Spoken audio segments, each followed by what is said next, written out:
Bem-aventurados os que têm fome e sede de justiça. Justiça, particularidade daquilo que é justo, daquele que é justo.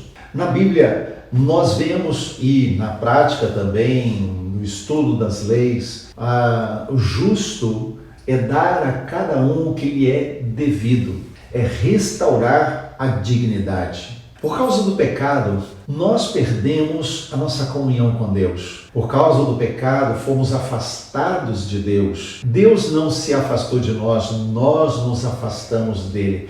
Perdemos os privilégios da comunhão. Então, as consequências do pecado nos alcançaram e então a dignidade da vida dada por Deus lá no início também foi perdida. E aí nós entendemos quando a Bíblia nos mostra que toda pessoa, todo coração humano, na verdade, deseja um retorno àquilo que Deus havia dado lá no início, àquela dignidade original, uma volta àquilo que era excelente que Deus havia dado. Há um anseio no coração humano pela verdadeira justiça, por alcançar aquilo que é necessário, aquilo que é devido, a dignidade desejada. Há um desejo no coração por isso. No entanto, nós não conseguimos por nós mesmos. Não conseguimos alcançar isso pelo nosso esforço. Não alcançamos isso simplesmente porque nós nos habilitamos, conseguimos algumas coisas, temos algum conhecimento. Não é isso que nos traz. Precisamos da verdadeira justiça, a justiça de Deus. Agora, é interessante entendermos que quando a Bíblia fala de justiça de Deus, ela também fala da salvação de Deus. Então, justiça de Deus, salvação de Deus. Se olharmos, por exemplo, a carta do apóstolo Paulo aos Romanos, no capítulo 3, nós vamos entender melhor esse conceito de justiça.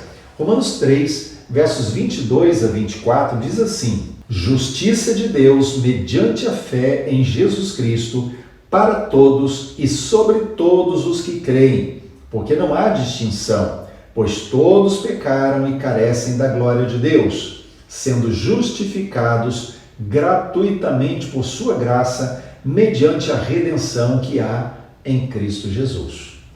Então, quando nós olhamos um texto como esse, já vemos que ele está vinculando justiça de Deus com o fato de que todos pecaram.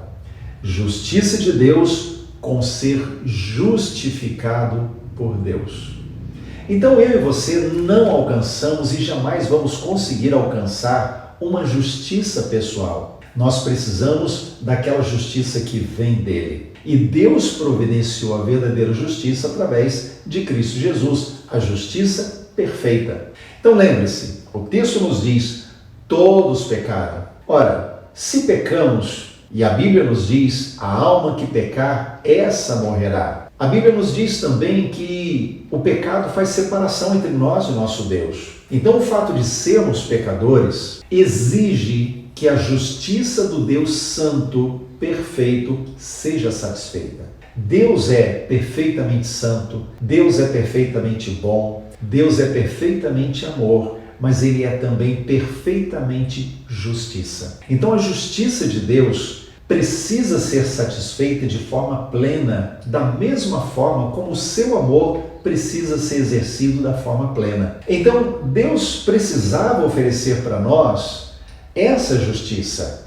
Como fazer isso? Satisfazendo a sua justiça em alguém. Então Jesus, Deus feito homem, assume o nosso lugar, recebe o castigo, a pena, a condenação que pertencia a nós. Então a justiça de Deus é satisfeita e Deus pode liberar o seu amor de forma plena e perfeita sobre nós, porque agora já não exige mais a condenação, mas absolvição, porque a pena foi paga. Mas só alcança essa justiça perfeita aquele que reconhece a sua total incapacidade. Ou seja, voltamos à primeira bem-aventurança. Aquele que é pobre de espírito, se humilha diante de Deus e reconhece que não consegue nenhum tipo de justiça se ela não vier através de Jesus. É o Espírito Santo que gera isso em nós. Por isso precisamos pedir que o Espírito Santo gere no nosso coração esse nível de humildade, esse nível de